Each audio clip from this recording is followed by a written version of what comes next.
Hello everyone, how are you doing? This is MD Tech here with another quick tutorial. In today's tutorial I'm going to show you guys how to resolve if you're coming across an error with VLC Media Player. This is open file for writing error. So click abort to stop the installation, retry to try again, or ignore to skip this file. So it should hopefully be a fairly straightforward tutorial, guys, and without further ado, let's go ahead and jump right into it. So we're going to start by right-clicking on a blank area on our taskbar and select Task Manager. If you see the apps listed in here for VLC Media Player, just want to right-click on it and select End Task, and then attempt to relaunch the VLC Media Player, and hopefully that would have been able to resolve the problem.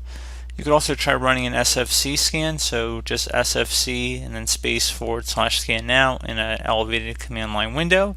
Something else you could try, but hopefully just by canceling out of VLC Media Player, I believe that should be able to resolve most of these issues.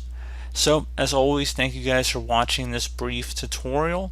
I do hope I was able to help you out, and I do look forward to catching you all in the next tutorial. Goodbye.